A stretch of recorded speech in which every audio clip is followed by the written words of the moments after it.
जी नमस्कार। कार्यक्रम में स्वागत है। और आपके इस कार्यक्रम में शिरकत करने से पहले हम एग्जैक्टली रुपए की चाल को समझ रहे थे। एक substantial recovery lower levels and thanks to in participation of F2s जो उनकी बाइंग इमर्ज हुई है।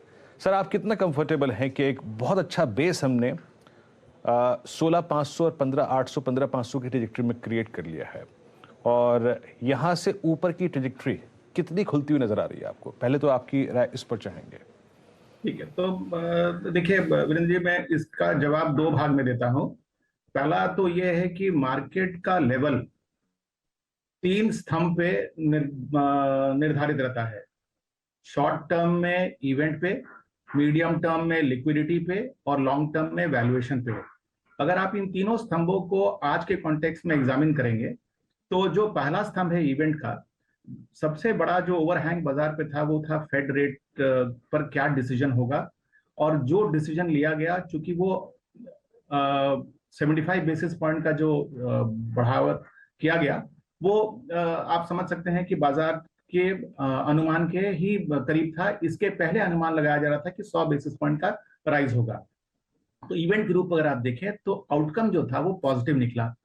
दूसरा जो फैक्टर है लिक्विडिटी का, तो हम सब जानते हैं कि पिछले कुछ महीनों में जिस तरह से एफआईआई की सेलिंग हुई है, उसके सामने में अगर डोमेस्टिक बाइंग न होती तो शायद ये बाजार यहां से बहुत ज्यादा नीचे चला गया रहता। यही एफआईआई अगर आज जुलाई के महीने में नेट पॉजिटिव बाइंग कर चुके तो वो फैक्टर भी अब पॉजिटिव हो गया। तीसरा फैक्टर है वैल्यूएशन का। तो अगर आप इस तिमाही के रिजल्ट को देखें तो जितना हम आशंकित थे कि मार्जिन पर किस तरह का प्रेशर होगा, डिमांड पर आउटलुक किस तरह का होगा, उसके अनुरूप जो रिजल्ट्स आए उन्होंने उतना नहीं हमें निराश किया जितना कि हम एक्सपेक्ट कर रहे थे।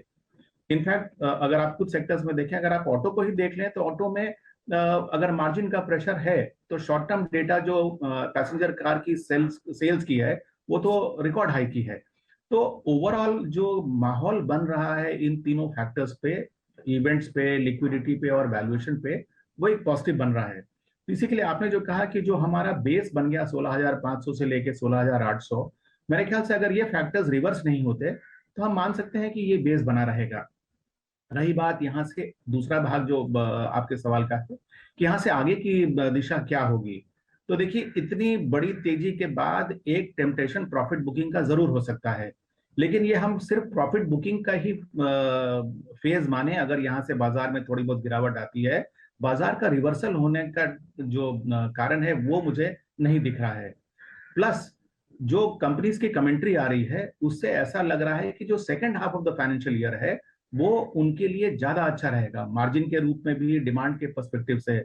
सो अगर हम थोड़ा लंबा पर्सपेक्टिव से देखें तो माहौल तो फिर ऊपर की ट्रेजेक्टरी का ही बन रहा है।